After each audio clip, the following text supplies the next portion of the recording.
Hello everyone, welcome back to the channel. This is part 8 of a video series where I'm attempting to explain every Sudoku solve technique.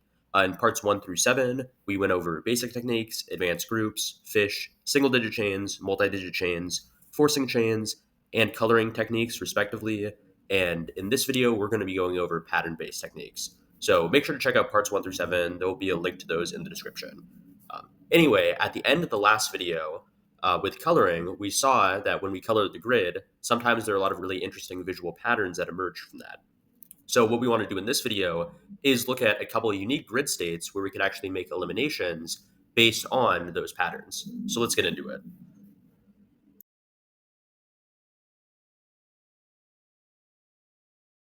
As you get more experience with Sudoku, you start to build up an intuition as to which parts of the grid are a dead end versus which parts warrant a bit more investigation. So here we have a grid from the Campaign of Sudoku Coach, and I want to go ahead and take a look at the nines, for example.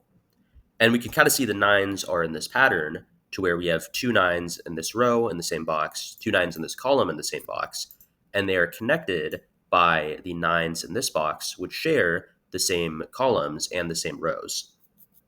So this is a very common pattern. You'll see it in a lot of Sudoku grids, but it doesn't actually give us any information because we can't make any eliminations using single-digit techniques. So whenever we see this pattern, we can kind of just skip over it. If we were to look at the positions of the eights, however, you could almost sense there's something a little bit fishy about this. And upon further investigation, it's actually because there is a fish in this grid. Right here, we have an X-wing between these eights. I didn't immediately notice that there was an X-wing upon looking at the positions of these eights, but something about this overall pattern just didn't look right to me. And you kind of build up that intuition with more and more exposure to these different Sudoku grids. So patterns can be a very powerful tool for solving Sudoku grids, but usually the techniques that you get from them are techniques that we've already explained in previous videos. Things like fish, things like single-digit chains and the like. In this video, I want to go over specific grid patterns that don't neatly fall into the other techniques. So there's going to be kind of a lot of hodgepodge of very different types of techniques, but the thing that unites all of them is that they are based on very specific states of the grid. So let's get into some of those techniques.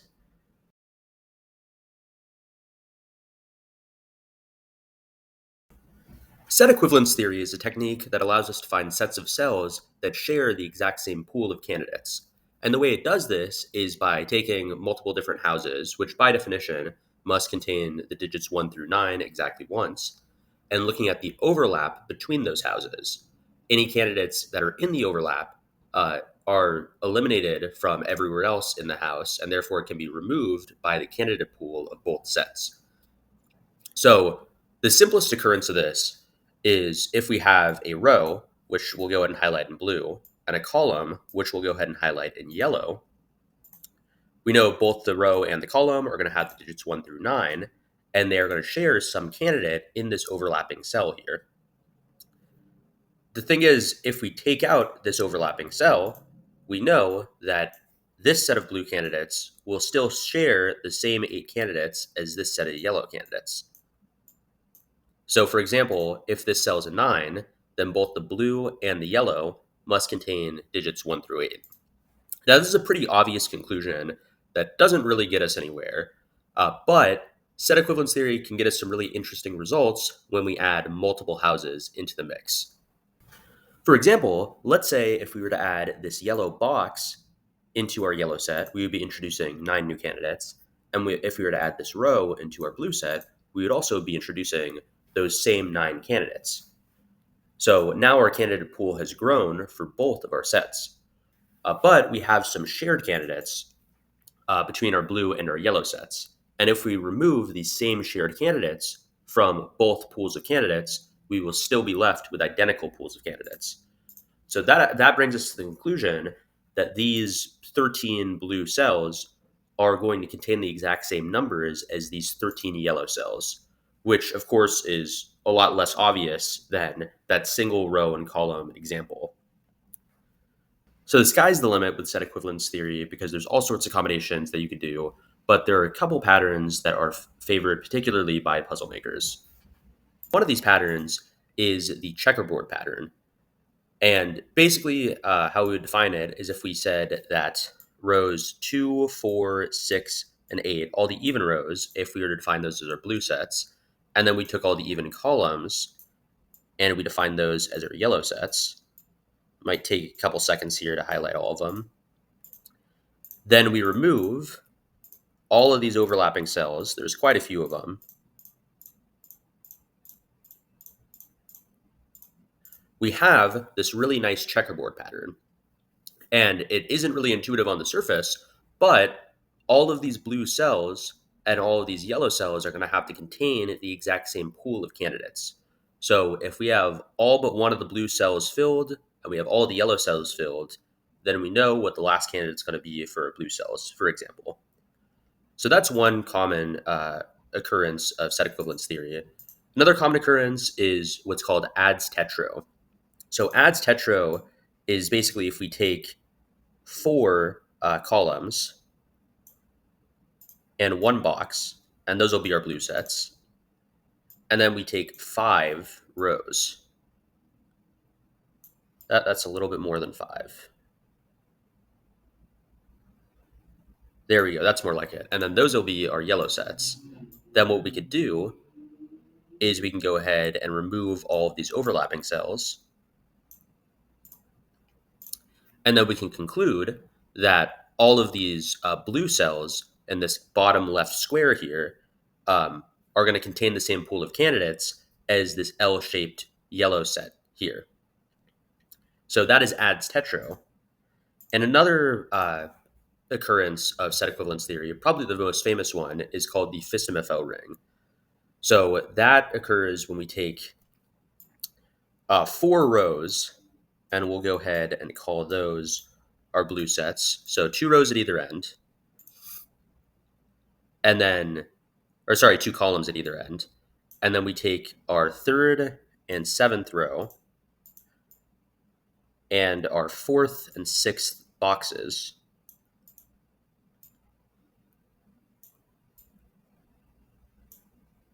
And then we go ahead and remove the overlap.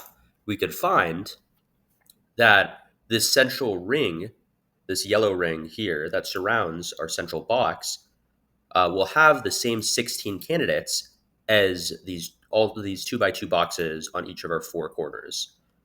So that's the FisMFL ring.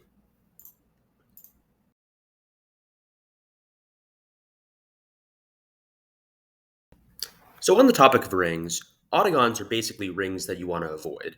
And they happen when you have a loop of strongly linked candidates that has an odd number of nodes. And if you remember back to the loop section of the forcing chains video, you'll remember that loops with an odd number of nodes that are strongly linked are impossible because it forces 2 candidates of the same digit to see each other. So we have an example of that here. This is a grid from the Sudoku wiki, and I want to focus on the 3s of these highlighted cells. So if we were to assume that all of these 3s in our highlighted cells were strongly linked, we have 5 3s, so we have an odd number. Let's just go ahead and see what happens. Let's say if this 3 is true, that would force this one to be false, this one to be true, this one to be false, and then this final one to be true. And then we have a problem because then we have 2 3s that are true in the same row. So let's backtrack and assume our initial 3 is false instead. So if this is false, the strong link would force this to be true, which would force this to be false, which would force this to be true, which would force this 3 to be false. And there we have the opposite problem of having no 3s in this row. So if these odd number of 5 3s were strongly linked, that would be an invalid state of the grid. Thankfully, though, not all of them are strongly linked. So these 2 3s are strongly linked. They're bilocal in this column. These 3s are strongly linked, bilocal in this row. These 3s are strongly linked, bilocal in this column. These 3s are strongly linked, bilocal in this row. But these 2 3s in this box are not strongly linked because there's a third 3 in this box. If that 3 wasn't there, then there would be a strong link and we would have that deadly loop. So this 3 is essentially guarding us from an invalid state of the grid. And if it wasn't there, we would have a broken puzzle, basically. So from that, we can conclude that a 3 must be placed in the cell. So that's the situation for Oddagons when you have one candidate guarding you from that invalid state, but sometimes you have more than one candidate. So here's another grid from the Sudoku wiki, and let's go ahead and take a look at the 7s in these highlighted cells. So we have 5 highlighted cells that kind of form a loop here. So if they were all strongly linked, then we would have a deadly loop. But not all of them are strongly linked. There is a strong link between these 7s, a strong link between these 7s, and a strong link between these 7s. But this 7 has 2 weak links. So it's easy enough to prove that this 7 can be eliminated. We could do that through a variety of methods. We could treat it as a discontinuous nice loop, or as a skyscraper, or as a sashimi X-wing. But there's actually another 7 in this grid that can be eliminated. So by the technique of Oddagons, we could say if this 7 was strongly linked to these 7s, that would be an invalid state of the grid. And there's only 2 candidates that are guarding us from that state. We have a third 7 in this box that's preventing this weak link from being strong. And then we have a third 7 in this row that's preventing this weak link from being strong. And if both of those guardians weren't there, then we would have a deadly loop. So the only thing that would force both of those guardians to not be there would be if this 7 here that sees both of them was true, which means we could also eliminate this 7 right here. So that covers single-digit Oddagons, but we could actually extend the concept into multiple digits. So here we have a really interesting pattern. This is also from the Sudoku wiki, and this is a tri-value Oddagon, or a tridagon. And it occurs when we have these 12 highlighted cells, and they all contain the same 3 candidates. So these 12 cells are kind of in an arrangement that looks like Thor's hammer. We have this one diagonal in this box that kind of forms the handle, and then these 3 connected diagonals that form kind of the head of the hammer.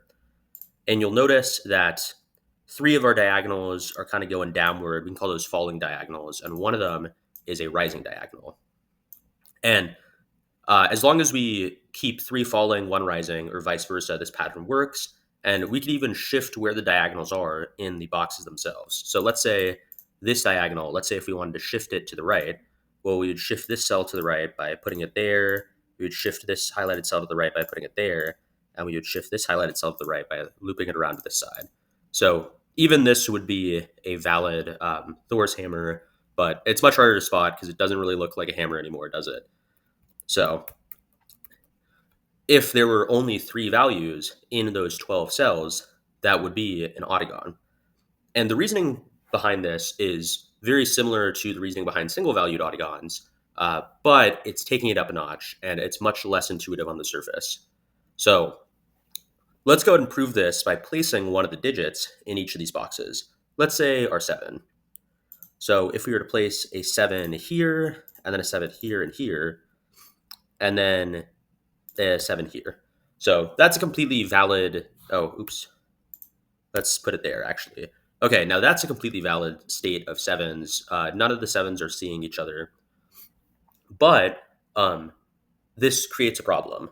So we could see that all of these cells now have an 8 and 9, and that makes all of them naked pairs, which essentially forces them to be strongly linked.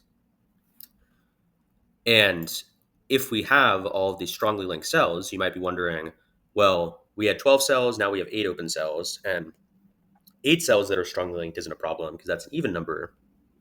But no matter how we place our 7s, we will always be kind of isolating one of those cells from participating in the loop. So for example, in this one, we could see that this cell right here has a 7 in the same row and in the same column. So there's no way it can participate in the loop. It's kind of a dead end. The only strong link it has is with this cell right here. So if we were to do a loop, it would only consist of these 7 cells. And of course, 7 cells in a loop is an odd number, and that makes it an Oddagon. So all that to say, if we have this assortment of 12 cells with the same 3 values, we have an invalid state of the grid. Thankfully, this is still a valid puzzle because there's one cell that doesn't just have 7, 8, and 9. and it's this cell right here, which has an extra 5. If that 5 wasn't there, we would have a tri-value Oddagon. So what that means is that we could actually be forced to place the 5 here so that we could break that Oddagon. And that is how you do tri-value Oddagons.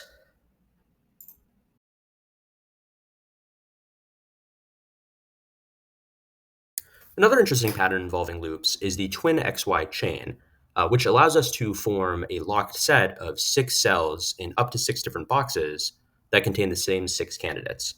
And this can happen because our 6 cells are in 2 rows and 3 columns, or vice versa, and each candidate within them is restricted to one of those rows or columns.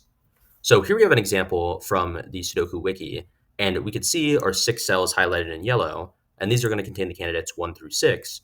And we can go through and check that each candidate is restricted to one of the rows or columns. So we could see our 1 is restricted to this left column, our 2 is restricted to this bottom row, our 3 is in this middle column, our 4 is in this top row, our 5 is in this bottom row, and our 6 is in this right column. So since the 2 rows and 3 columns, that means there are 5 houses, but there are 6 candidates, which means that 2 of our candidates have to share a house. And we can see our 2 and our 5 are both sharing this bottom row, which effectively causes them to be intertwined there. And it creates a single tri-value cell here because both the 2 and the 5 appear twice in this row. So the reason this is called a twin XY chain is because if we were to take the 2 out of this cell, then we would be forced to fill in a 2 here and a 1 here, and then we have this nice loop, which is an XY loop because it's only between bi-value cells, that goes from 3 to 4, then 4 to 6, then 6 to 5, then 5 to 3, and then back to 3 to 4. So that ensures all 4 of those candidates are going to be in those 4 cells.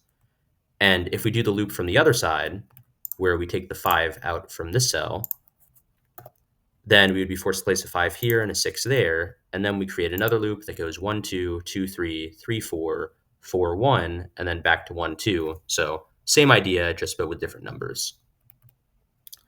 So essentially, no matter what we put, since all of the cells, since all the candidates are restricted to one row and column, and they all see each other, this will force all 6 candidates to be placed into those 6 cells. So if we have any eliminations that would remove one of these candidates from the set of 6 cells, we can go and eliminate those.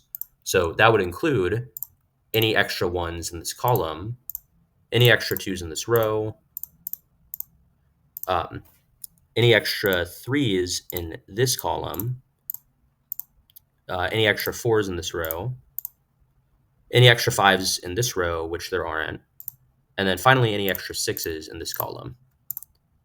So we could also have a twin XY chain even with multiple tri-value cells. So here's another example from the Sudoku wiki, and we have the same situation, 6 cells.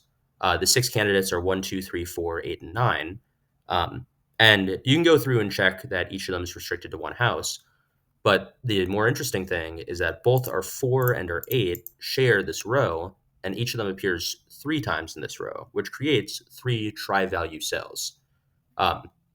And this still applies. It's just that when you link up all the cells together, it will create a naked pair of the 4 and the 8, depending on your placement. So let's say if I was to place a 2 here, then a 1, then a 3, that would force the 9 to be here. And then we have our naked pair of 4 and 8.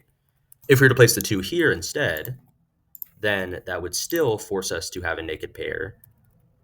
And then if we place the 2 here, it would also result in a naked pair. So no matter where we place the 2, we will still have the 4 and the 8 within these arrangement of cells, as well as the other 4 candidates as well. So this situation where we have 3 tri-value cells still allows us to apply all the same rules when it comes to twin XY chains, and therefore we can make any eliminations for candidates that would remove one of the candidates from our set of 6 cells. So that includes the extra 1 in this column, any extra 2s in this row, which there are none, the extra 3s in this column, the extra 4s in this row, the extra 8s in this row, and the extra 9s in this column. So that is how you do twin XY chains.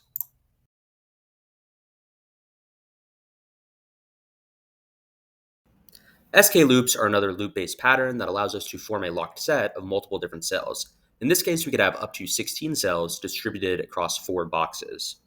And the way SK loops work is they use group links within each row and column to move between boxes, and within the box, they switch between the row and the column to move to the next box. So here I have an example of what this looks like. This is a grid from the Sudoku wiki, and you could see all of our cells are highlighted in yellow. And each of these cells kind of forms this plus sign pattern in its box. We have 2 cells in the column and 2 cells in the row, and we have to have a solved cell at the center of each of these boxes, or at the intersection between that row and column. So if we actually look at the candidates within these highlighted cells, we could see that there are 5 candidates for every set of 4 cells. And these candidates are all kind of linked together. Uh, let's take this top left box, for example. We have the candidates 2, 3, 4, 7, and 8. So we could see within the column that we have our 4 and 8 almost form a pair there, but then we have these other 2 candidates, 2 and 7, that appear exactly once each time in this column. And then this row for this box has 3 and 8, which almost form a pair. And then we have the candidates 2 and 7, which appear exactly once again. And what this essentially forces us to have is either we could have 4 and 8 form a pair, or 3 and 8 can form a pair, because obviously we can't have both because they share that candidate of 8. And then, depending on if 4 and 8 or 3 and 8 form a pair, the other set of 2 cells will have to contain our 2 and 7. So we can go ahead and color those 2 options. Either we have 4 and 8 in these 2 cells, and then 2 and 7 in these 2 cells, or we have 2 and 7 in these 2 cells, and 3 and 8 in these 2 cells. Now let's go ahead and move to this box in the top right. We could see this also has a 3 and 8, and that's the group link that we have with our 2 cells in this left box. So we can go ahead and color that 3 and 8 in blue. And then if that 3 and 8 is not there, we would have to have a 1 and a 6 here. So we could see in the column for this box that we have 3 and 9 almost forms a pair, but then we have 1 and 6 are what must fill these cells if we don't have that pair. So we'll go and color our 3 and 9 in yellow, and our 1 and 6 in blue. And then we can keep going through these columns and rows, and we'll see that all of the boxes are connected. So this 3 and 9 connects with this almost pair of 3 and 9 down here. So we can color this pair of 3 and 9 blue, and this 2 and 7 yellow, and then this 2 and 7 become blue, whereas this 4 and 5 become yellow. And then we could see this 4 and 5 has a link with the 4 and 5 in this box. So that becomes blue. And then the 1 and 6 becomes yellow, whereas the 1 and 6 in this column becomes blue. And then the 4 and 8 becomes yellow. And then we could see this 4 and 8 links back to our original 4 and 8, and that forms the entirety of the loop. So essentially what we've done here is we've made a locked set between all 16 of those cells. And that means anything that would eliminate one of our pairs from these rows or columns. So for example, anything that would eliminate any 4s and 8s that are outside of our highlighted cells within this column can be eliminated. Or any 3s and 8s in this column, or in this row, can be eliminated. Any 4s and 5s in this row can be eliminated. And then finally, any 3s and 9s in this column can be eliminated. And then within the boxes, we could eliminate the candidates that would form the link between the row and column. So in this case, it would be our 2 and 7. We could eliminate the 2 and 7 from these cells. In this case, it would be our 1 and 6, which we don't actually have an extra 1 and 6 in this box. For this box, it would be also our 1 and 6. And for this box, it would also be 2 and 7, which we don't have. So this type of SK loop is called a 2-2-2-2 SK loop, because we are moving between pairs to go between the boxes here. So we go from this pair of 3, 8 to this pair of 3, 8, then this pair of 3, 9 to this pair of 3, 9. So we're using two candidates to move between the boxes. But there's also a different type of SK loop called a 3, 1, 3, 1 SK loop, which uses single candidates which are connected by pairs of 3 candidates. So here we have an example of that. This is another grid from the Sudoku wiki, and you can see we have 16 highlighted cells. This time they're in a slightly different pattern. Instead of being the central row and column in each box, they are the outer rows and columns in each box, but we still have a solved candidate at the intersection between the rows and columns, so the SK loop is still valid. So let's go ahead and look at the candidates within each box to see what our links are. So starting with this top left box, we could see our candidates in our highlighted cells are 3, 5, 7, 8, and 9. And while our 5, 7, and 9 are distributed across all 4 of these cells, our 3 and 8 are completely disjoint. So what we're going to do is say, if we were to have our 3 in one of these cells, that would force our 5, 7, and 9 into the remaining cells here. And we'll kind of see how that is once we complete the loop. But let's just assume for now, we'll go ahead and color our 3s in yellow, and then our 5, 7, 9 in these cells would be blue. And then the alternate would be if we had our 8s in these two cells, and then our 5, 7, 9 in these cells would be yellow. So either we have our 3s in these cells and our 5, 7, 9 in these cells, or we have our 8s in these cells and our 5, 7, 9 in these cells. So let's go and move to our top right box, and we can see we have 8s again that are solely in this row, and then we have 9s that are solely in this column, and then connecting them are 2s are solely in this column, and then connecting them is 4, 6, and 9. Those are going to be our 3 candidates that form the link between our row and column here. So we'll go and color our 8s in yellow, since these 8s were colored in blue, and then our 2s will be in blue. And then the 4, 6, and 9 in this row will be blue, and the 4, 6, 9 in this column will be yellow. And then we move down to our bottom right box, and we can see we have 2s in the column, and then 1s in our row, and they're connected by the 3 candidates of 4, 5, and 7. So what we could do is color our 2s in yellow, and our 4, 5, and 7 in this row is blue, and then we can color our 1s in blue, and then our 4, 5, and 7 in this row as yellow. And then let's move to our final box. We can see we have 1s in this row, and we have 3s in this column, and they're connected by the candidates of 4, 6, and 9. So we'll go and color our 1s in yellow, and our 3s in blue, and then our 4, 6, and 9 in this row is colored blue, and our 4, 6, and 9 in this column is colored yellow. So we could see that there is a link between the candidates in the rows and columns. We have a link between our 8s in this top row, a link between our 2s in this right column, a link between our 1s in this bottom row, and a link between our 3s in this left column. And then that's our one part of our 3, 1, 3, 1 SK loop. And then with the 3 candidates, we could see they're all linked together because they share at least one candidate between each box. So for example, our 5, 7, 9 set of 3 candidates shares a 9 with the 4, 6, 9 in this box. Our 4, 6, 9 shares a 4 with the 4, 5, 7 in this box. Our 4, 5, 7 shares a 4 with our 4, 6, 9 in this box. And then our 4, 6, 9 shares a 9 with the 5, 7, 9 in our original box. So what we could do is we could eliminate those 3 candidates from each of the boxes. So in this box, we would eliminate 5, 7, and 9. The only one in here is a 9. In this box, we would eliminate 4, 6, 9. There's only 1, 9 and 1, 4 in here.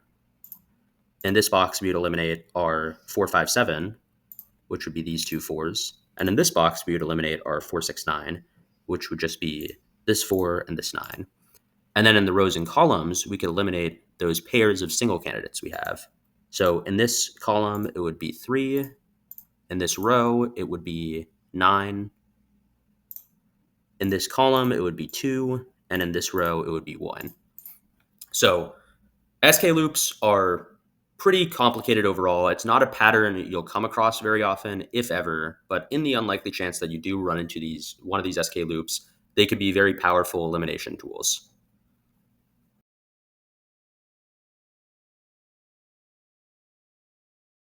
Fireworks are yet another lock set pattern where we have two almost hidden sets which overlap within a box, and only one cell in each almost hidden set is outside of that box. So here we have an example from the Sudoku wiki of what's called a triple firework. And you could see we have almost hidden triples in the first row and the rightmost column. So if we look at the first row, we can see that the digits 1, 2, and 3 are confined to these 4 cells. So 3 candidates, 4 cells, it's almost a hidden triple. And we could see only one of those cells is outside of our top right box. We could also look at the rightmost column. Our 1, 2, and 3 are contained within these 4 cells, where only one of them is outside of that top right box. So same candidates, and they overlap in this box right here. So if we were to place an outside candidate that's not 1, 2, 3 into one of these ends here, one of these outside cells, that would force us to place 1, 2, and 3 in the box. But there's a problem with that, because if 1, 2, and 3 are all in the box, then by definition, we're eliminating at least 2 candidates within this row. And if we're eliminating 2 positions for the candidates in this row, then we are leaving one cell. We're forcing it to have more than 2 candidates. So let's say for an example of that, if we were to place a 6 in this cell, then we would have 1, 2, 3 would be forced into these cells. And if 1, 2, 3 are forced into these cells, then we could not have 1 or 2 in these 2 cells.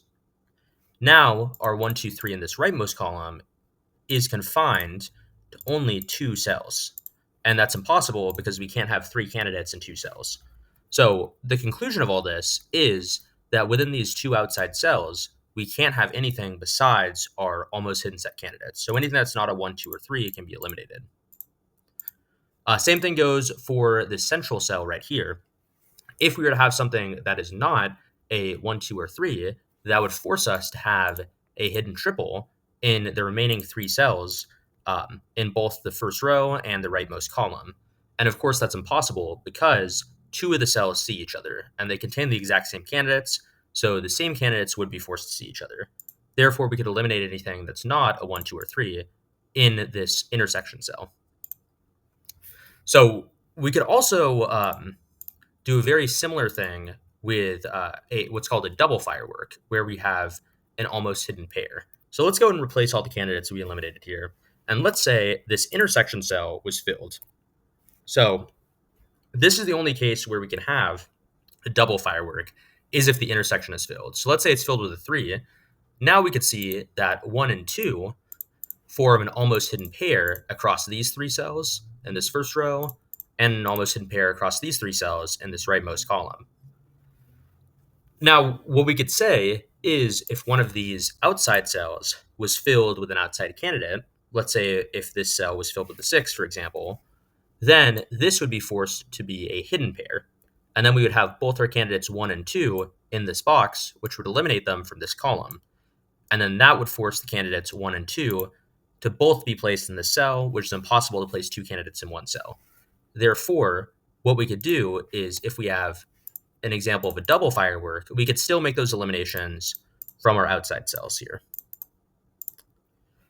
So those are double and triple fireworks, but we could actually extend it even further to quadruple fireworks. So here we have another grid from the Sudoku wiki, and we could see that we have a double firework with a 1 and 2 in this column and this row.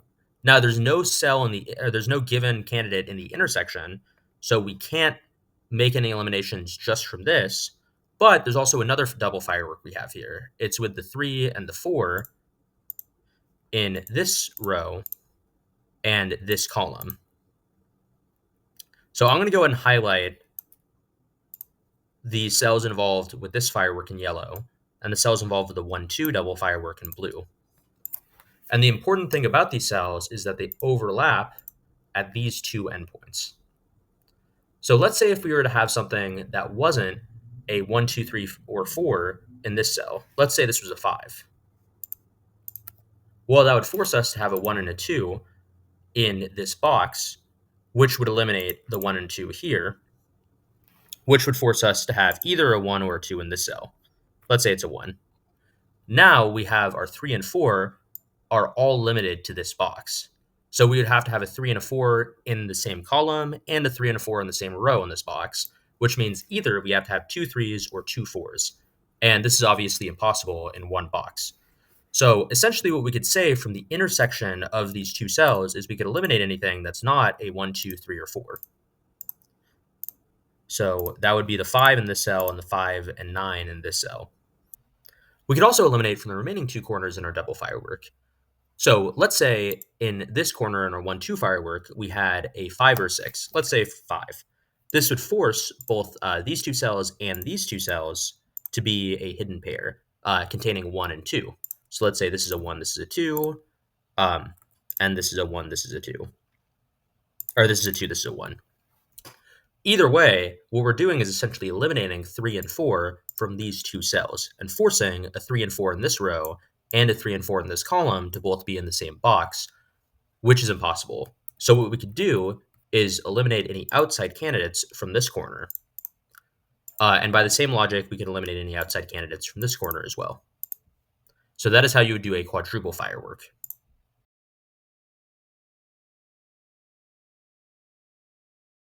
So fireworks are about looking at the interaction between candidates in a line based on their overlap within a box.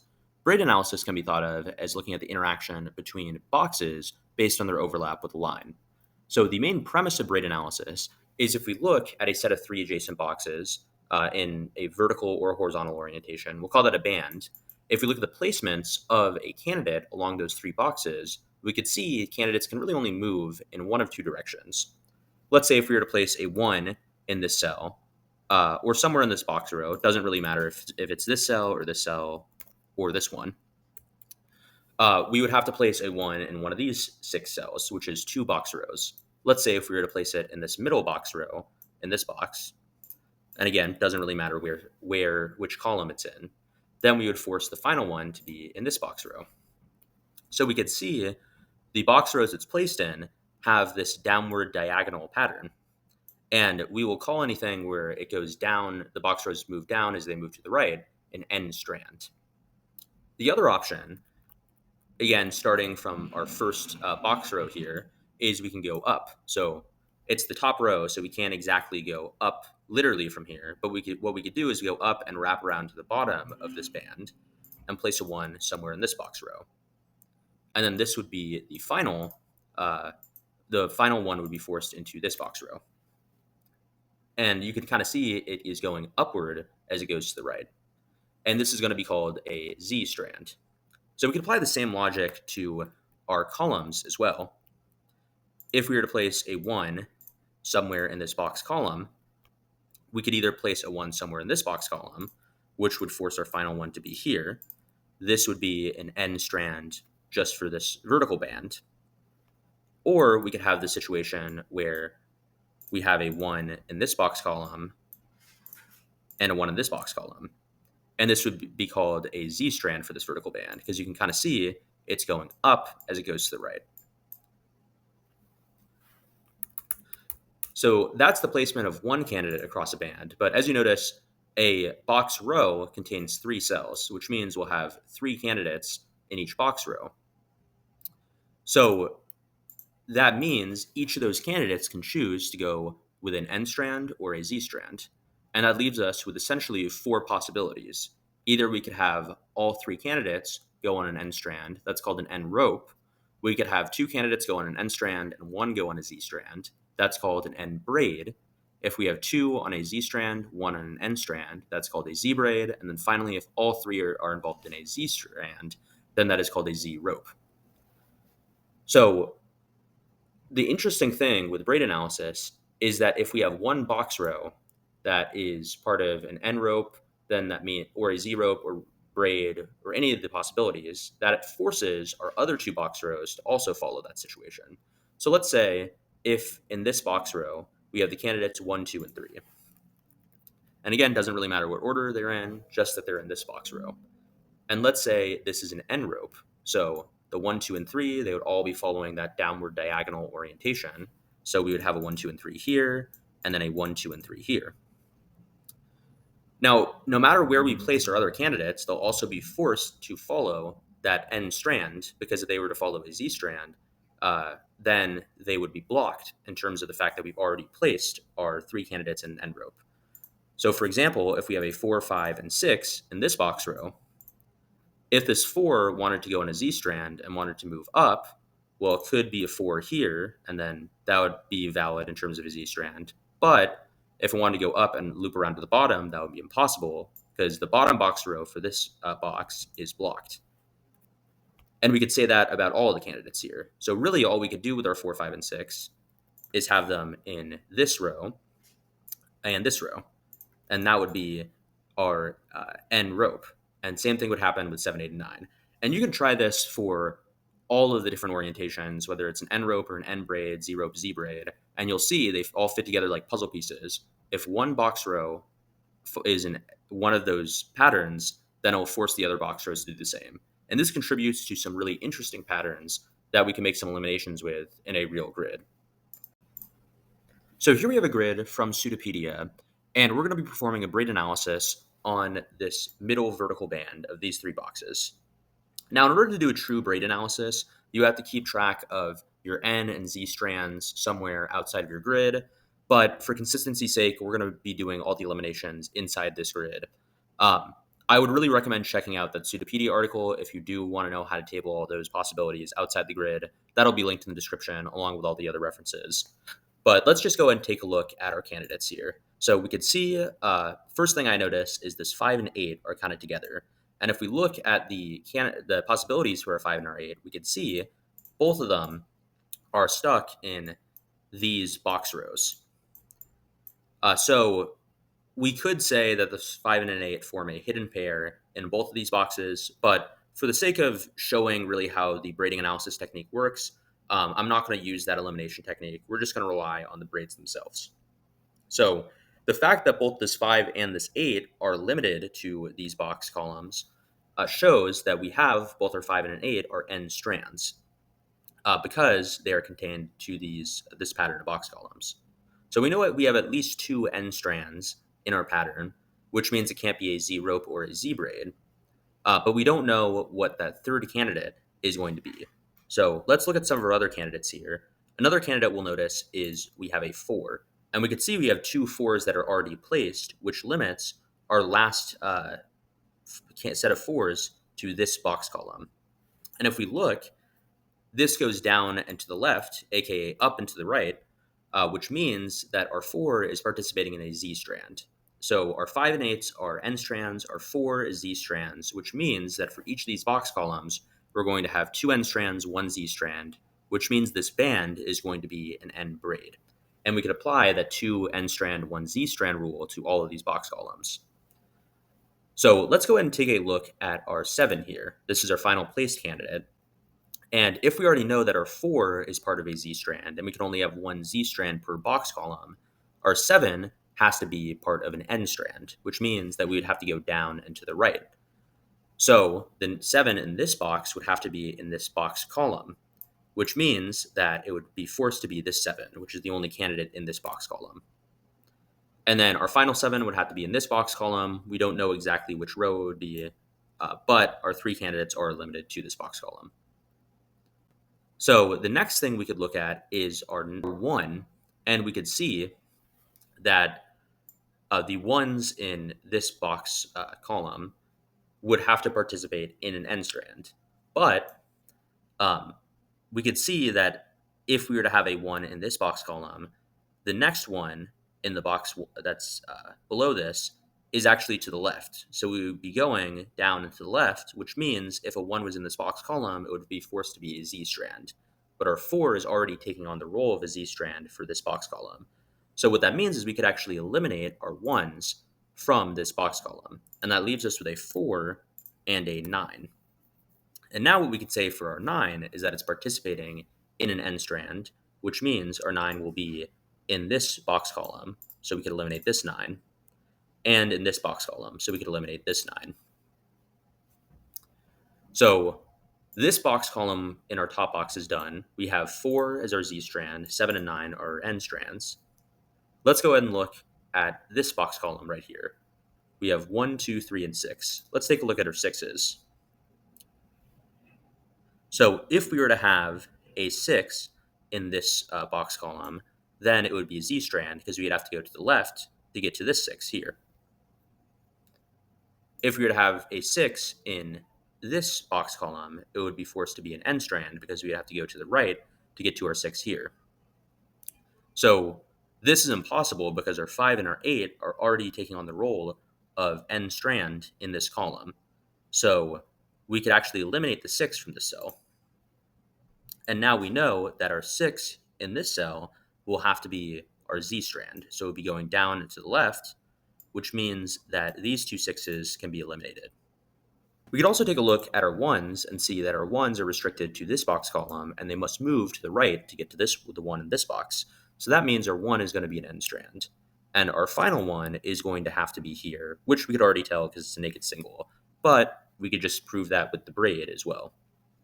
So our 2s and 3s are located in the same box columns, so we can't say exactly which one is going to be a Z strand and which one is going to be an N strand. But we can say that our 5 and 8 are N strands. Either our 2 or our 3 will have to be a Z strand. Our 9 and 7 are N strands. Our 1 is a Z strand. Our 6 is a Z strand. Our 1 is an N strand. And then again, that leaves us with either our 2 or our 3 being an N strand.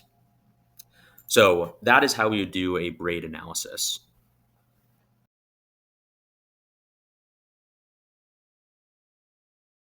Exocets are another pattern that heavily focuses on a band of 3 boxes, but unlike braid analysis, exocets also incorporate lines that are perpendicular to that band.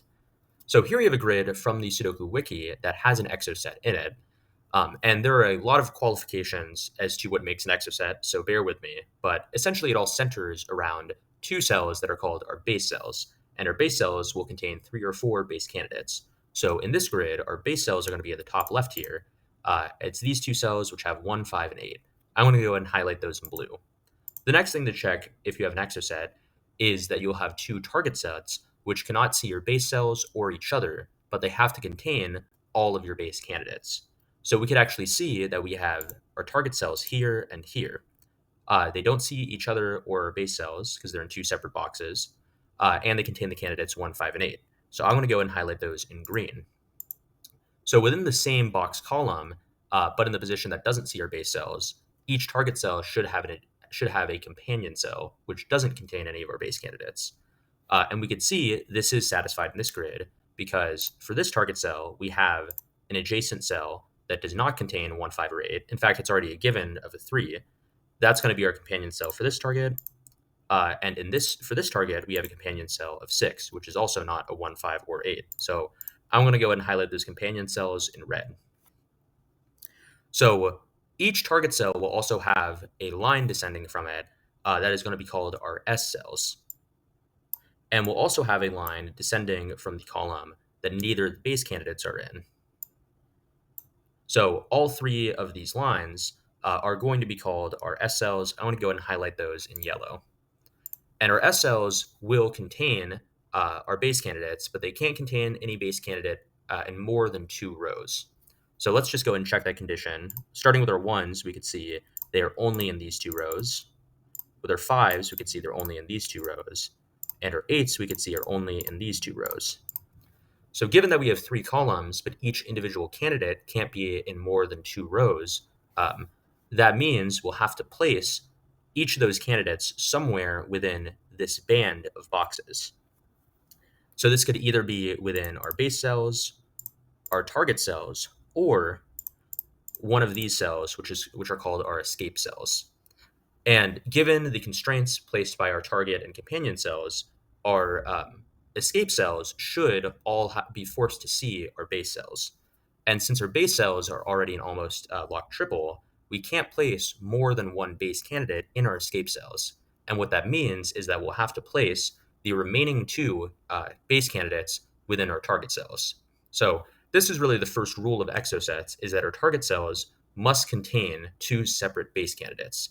So we could eliminate any non-base candidates from our target cells, including the 4 in this target cell and the 2 and 7 in this target cell. And if we were to find out what is placed in this target cell, for example, let's say there's a 1 here, we could eliminate the 1 from this target cell because they must contain two different base candidates. So the other thing to be aware of when it comes to exocets is that each target cell will have a mirror cell in the same box row as the other target. And this mirror cell will contain the same digit as the associated target cell. So for this target cell, the mirror cell will be one of these two cells. I'm going to go ahead and highlight those in orange. And for this target cell, the mirror cell will be one of these two cells. And the reason this is because if we were to place a candidate in one of our base cells and then place that same candidate in one of our target cells, that means it cannot be in either of these two box rows or in our target cell, which means that that candidate would have to be in one of our two mirror cells. So since we have two mirror cells for each of our targets, we can't identify which one is the mirror solely based on the information we have here, but I'm going to cheat a little bit since I know the actual solution to this grid, and I'm going to go ahead and place our non-mirror cells, just so we could see what eliminations we can make once we identify that mirror. So these two cells end up becoming irrelevant, so I'm going to just go and unhighlight them. But now we could see that this target cell has a mirror in this target cell, and they must contain the same candidate. So if the candidates in this target cell are 158 are base candidates, and the candidates in this target cell are 157, the only thing that's shared between them is 1 and 5. So what we could do is eliminate the 7 from this cell and the 8 from this cell. And we could do the same process with this target and mirror. So the candidates 158 and the candidates 1278, the only thing that's shared between them is the 1 and 8. So we could eliminate the 5 from this target cell and the 2 and 7 from this mirror cell. So that is how we do regular exocets, but we could also get into a situation where we have two exocets that overlap. So here we have another grid from the Sudoku wiki, and let's just go ahead and start looking for an exocet. So one thing you might notice is that if we look at columns 3, 5, and 9 specifically, we could see that our given pattern is the same in these two bands. So this is kind of the smoking gun of an exocet, and this will really be the first indication that you might have an exocet. These could be our S cells, and this could indicate there is an exocet in this band, and each of these S cell columns are pointing to our target cells or off-base cells. So let's just go ahead and assume that these are our S cells. We'll go ahead and highlight them in yellow, and check if that assumption is correct. So first thing we could see if we look at this central box here is that if we look at the off S cell candidates, they contain 4 candidates. So these could very well be our base cells. Let's just go ahead and highlight those in blue and see if we can identify target cells. Well, we could see we have a cell here and a cell here which contain 2, 4, 5, and 9, and they don't see each other or are base cells. And they also have a companion that does not see the base cells and does not contain 2, 4, 5, and 9. So we could finally check that those candidates 2, 4, 5, and 9 don't appear in more than 2 rows in our S cells, and we can confirm that just by looking at all those candidates. So it looks like we have a regular exocet, but let's just look a little bit further, and we could actually see that there is another way to organize these base and target cells. If instead of looking at the base cells here, we look at the base cells as if they were here, we could see we have 2, 4, 5, and 9 in the off S cell columns. Let's assume this is another set of base cells. Let's go ahead and highlight it orange. And then we could see that we have target cells in this cell and this cell with the associated companions in these two cells. So let's just go ahead and highlight those target cells in red. And again, it's the same S cells, and we know those 2, 4, 5, and 9 don't appear in more than 2 rows. So essentially what we've done is we've proven there are 2 different ways you could organize an exocet using those S cells, and they overlap with the exact same candidates. So this is a situation called a double exocet, and it is a total treasure trove of eliminations. So in the unlikely chance that you do stumble across an exocet, we could do the same things where we eliminate any non-base candidates in our target cells because by a very similar logic, our target cells would be forced to contain those base candidates. However, we have 4 base candidates and 4 target cells that all C are base cells. So each of these 4 target cells is going to be forced to contain a different one of our 4 base candidates. Therefore, any cells that C are 4 base candidate or are 4 target cells, we could eliminate the base candidates from those. So that would include these 2 cells right here. We could eliminate 2, 4, 5, and 9. We could also do the same thing with any cells that see both of our sets of base cells. We could eliminate the 2, 4, 5, and 9 from these 2 cells that see both of our base cells. And that actually turns them into naked singles, so we could actually just place them. So that's the first rule of double exosets. But now something you may notice is that by making those eliminations, we've effectively removed all of our escape cells. If we look at the columns with our S cells in this band, we can see the only thing that's remaining in here is those target cells. So if we have our candidates, which are only in 2 rows of our S cells, and there's 3 columns of our S cells, they're forced to be in each of these target sets once, but since there are no escape cells, that means each of those candidates must be in both positions of our S cells. So they must be in both rows, which means any candidates that would eliminate a row from our S cells can be eliminated. So this is actually a very powerful technique because that means that every single row that sees our S cells, we could eliminate from that. We could eliminate all of the 2s, 4s, 5s, and 9s from all of those cells. So we've already made quite a few eliminations with this double exoset, but one more interesting feature is that the candidates in our target, base, and mirror cells for one exoset are disjoint from our candidates in our target, base, and mirror for the other exoset. So we don't know which candidates will be in each from the information we have here, but I'll just go ahead and spoil it for you. This is our mirror for this cell, so these 2 are going to be 4. And this is our mirror for this cell, so these 2 are going to be 6. And because of how these 2 candidates see our other base set, we could force this to be a 5 and this to be a 9. And since our target cells see each other, these target cells will be forced to contain a 5 and 9 as well. And the 9 ends up being here with the 5 here, 5 and 9 here. And then finally, we have a 2 and 4 in these cells. So we could see that with our base and target and mirror cells in this set is just 2 and 4, and our base, target, and mirror cells in this set is just 5 and 9. So once we've revealed one candidate for one of our sets, we can eliminate that candidate entirely from the other set. So that's pretty much everything you need to know about exosets.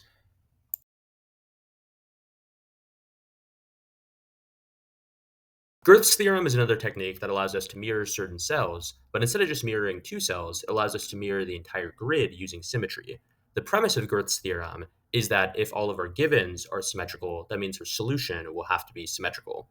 So here we have a grid from the Sudoku wiki, and you could see if we look at the candidates reflected across this diagonal line here, that every digit will map to another digit. So for example, all of the 3s map to 5s. All of the 1s map to 9s, the 6s map to 7s. So we could see that there is a one-to-one mapping between one candidate and another. We could also see candidates mapping to themselves. For example, the 2s map to the 2s, and the 4s map to the 4s, the 8s map to the 8s. Additionally, anything on this diagonal will be forced to map to itself because by being on the diagonal, it's not mapping to anything else. So from this, we could say that these digits that map to each other are going to be connected. And if I place one digit in one side of the grid, I'll have to place the connected digit on the other side of the grid. So for example, let's say if I found that this cell right here was a 6, which I guess lucky guess it actually is a 6, that would force this cell on the other side of the diagonal to be a 7 because those two candidates map to each other. And the reason this works is because um, if we were to make some kind of deduction in this grid, so let's use that deduction again that we place a 6 here, and then compare it to a flipped version of the grid. So here I have the grid, but flipped over, reflected over that negative diagonal. And if we were to make a different deduction in that corresponding space, so for example, let's say if we deduced this was a 4, and then we were to flip it back, then we would have two different candidates in this same spot. And that would essentially mean that we would have two different solutions, which we can't have for a Sudoku puzzle. If we want our solution to be unique, then we have to ensure that any deductions we make on an unflipped grid will mirror the deductions we make on a flipped grid, so that when we flip it back, the two solutions are the exact same. So this essentially ensures that our solution will have to be symmetric if our givens are symmetric. So if we actually look at all of the candidates in this grid, we'll see that the candidate mappings are also symmetrical to each other. So we can't really make any eliminations right off the bat here. But there's a really important rule we could follow, is that since we have 3 candidates, 2, 4, and 8, that map to each other, those are the only candidates that can be placed on our diagonal. And since our diagonal includes 3 cells in one box, we have to have those 3 candidates form a locked set on the diagonal in each box. So that's one of the rules when it comes to reflectional symmetry, is we'll have 3 candidates at least which map to themselves. So this is really where our eliminations are going to come in.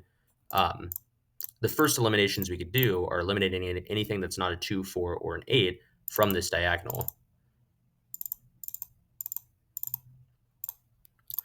So that actually reveals a few candidates here.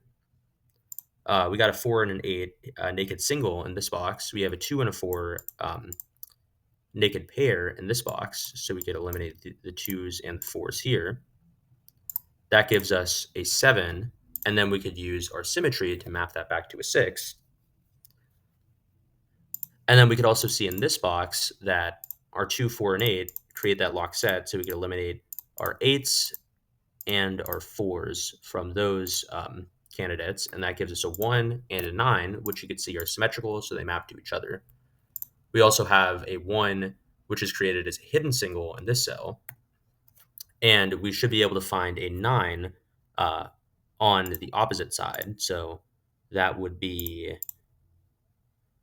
in this cell. So as you can see, starting from that diagonal, we can make a few eliminations, and then that allows us to extend that to both halves of the grid, where whenever we make a placement in one half or an elimination in one half, that'll correspond to an elimination in the other half. And we could do the exact same process across the opposite diagonal if the givens were symmetrical across that opposite diagonal. We can't have reflectional symmetry, though, over our vertical and horizontal center lines.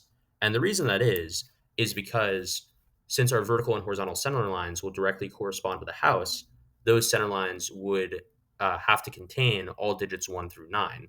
And if all of the digits appear on the axis of symmetry, that means all of the digits will have to map to themselves. And that's a problem because if we have 2 digits that are directly on opposite sides of a vertical or horizontal line, that means they'll be in the same row or column, and we can't have that. So we won't see any cases of symmetry over our vertical or horizontal center lines here. So anyway, that covers reflection symmetry, but we could also have rotational symmetry. So here we have another grid, also from the Sudoku wiki, and this illustrates 180-degree rotational symmetry. And we could also have 90-degree and 270-degree rotational symmetry as well. But we could check that this does show rotational symmetry. We could see this 2, if we rotated it around 180 degrees, it would map to this 7. And if we tried that with all the other 2s, we would get the same thing. This 2 would map to this 7, and this 2 would map to this 7. And we could do that for all the candidates here. So 2 maps to 7, 4 maps to 5, 9 maps to itself, 6 maps to 3, and 8 maps to 1. So catching the rotational symmetries is not as clear as catching reflection symmetries. So you have to train your eye a little bit more to see them. But they can sometimes be even more powerful. One of the cool things about rotational symmetry is every cell besides our central cell will move, which means that every cell is going to map onto something else besides the central cell. So the central cell is really the only candidate that has to map to itself. We could have more candidates that map to themselves, but the only restriction is on the central cell.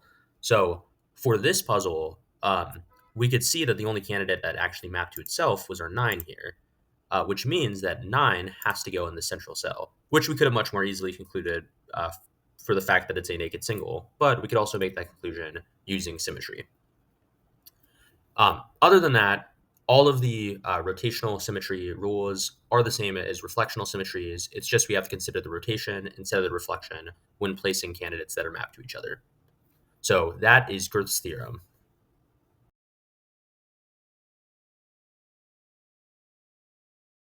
Pattern overlay is a technique where we look at every possible pattern by which a digit can be placed in the grid, and if there's anything that stays consistent across all of those patterns, we can make that deduction in our grid. So this is really more of a technique that's suited for computer solving than it is for human solving, because there are a ton of different patterns that we can have for even a single digit in the grid. There's 46,656 to be exact, and the way we can get this is by looking at our first box and realizing there are 9 positions to place a candidate in. I'll just highlight those. Let's say if we were to place a candidate here, then in our second box, we would be left with 6 positions. Let's say we were to place a candidate here. In our third box, we would be left with 3 positions. Let's say we place a candidate here. In our fourth box, we are left with 6 positions from the column elimination. So let's place a candidate here. In our fifth box, we're left with 4 from both a row and a column elimination. Let's place our candidate here. In our sixth, we are left with 2 from 2 rows and 1 column elimination. In our seventh, we are left with 3 from 2 column eliminations. In our eighth, we are only left with 2 from 2 column and 1 row elimination. And then in our final box, we're only left with a single possible candidate. So if we multiply up all the possibilities from these different cells, we will get 46,656. Another way we can get that number is by realizing that, borrowing a page from Braid Analysis and realizing that each band of 3 boxes, we could have 6 different strands. We could have a Z strand or an N strand starting in the first position, the second position, or the third position. And we have 6 independent bands, 3 horizontal, 3 vertical. So if you take 6 to the 6th power, you'll also get 46,656. So this obviously is too much for anyone to memorize all the different patterns and then apply them all at once. But if we have a really restricted grid, then we could limit ourselves to sometimes less than 10 patterns. So for example, here we have a grid from Sudopedia, and we can see most of this grid is already filled out, but we have some candidates that we haven't filled. So we're going to be focusing on the 8s here. And I'm just going to go ahead and highlight the position of all of these 8s. And I'll just go ahead and highlight those in red for now. So what we could do is actually there are 7 possible patterns for these 8 to be placed. It's not something you would really know unless if you have a computer tabulating all of those. But let's just go through the patterns and see if there's anything that stays consistent. So what I'm going to do is start each of these candidates in red, and if they appear in all of the patterns up to a certain point, I will flip them to green. If they only appear in some, then they will be yellow. So by the end, if we have anything left in red, then we could eliminate it. If we have anything left in green, then we could place it. And the yellow won't actually give us really any information. It just says it works in some patterns, but not others. So let's just go ahead and test out one pattern. We could have an 8 here, an 8 here, an 8 here, here, here, and here. So that is a valid pattern. So that's one of our 7. I'm going to go ahead and flip all of those to green because they've appeared in all of the 1 pattern we've tested so far. Now let's try a different pattern. Let's actually keep most of the 8s in the same place, but switch our 2 8s here to 2 8s here. That would be another valid pattern. And we could flip these two green cells to yellow since they don't appear in that second pattern. We could flip these two red cells to yellow as well since they appeared in the second pattern but not the first. Another thing we could do is move this 8 down here and move this 8 up here. That would be another valid pattern. So we could flip these two cells to yellow and this cell to yellow as well. And we could also move the 8 here and the 8 here. That would be another valid pattern. We could also move our 8 back down here, move this to the right, move this 8 up, and this 8 down. That would be another pattern. That would eliminate our 2 green cells, actually. So with this arrangement, there would be nothing that we could actually place. And then these cells would go to yellow. We could also move our 8 here and this 8 over here. That would also be valid. 2 more cells that we could flip to yellow. So coincidentally, this is actually the right pattern, as you can see by none of our 8s appearing in red text. But we'll go ahead and ignore that. So for the final pattern, what we could do is move this 8 here, this 8 down, and this 8 up, and this 8 to the right. That should, yes, and that should be the final valid pattern. And that'll allow us to flip these reds to yellow. So now, if we look at all of our cells, we could see that we have a whole bunch of yellow cells, which again don't really give us any information. No green cells, so we can't place anything based on pattern overlay. But we have these 3 red cells, so we can eliminate 8s from these red cells. So we can go ahead and ignore those. And in the process of placing, we eliminated all of the 8s by accident from these cells, so I'm just going to go ahead and replace those there. So that is the pattern overlay method. And with that, we conclude this part on pattern-based techniques in Sudoku. Thanks to all the references I used in this video, especially the Sudoku wiki. Again, the links to all those will be down in the description. Also, upon reviewing some of the footage for the video, I realized that a lot of it towards the end got really laggy. There was an update to the recording software I use, which frankly I'm not really a fan of. I think that's what caused this issue. I'll try to fix that going forward. But other than that, if you enjoyed, please leave a like and subscribe if you want to stay tuned. The next video is going to be focusing on uniqueness-based techniques. So thanks so much for watching.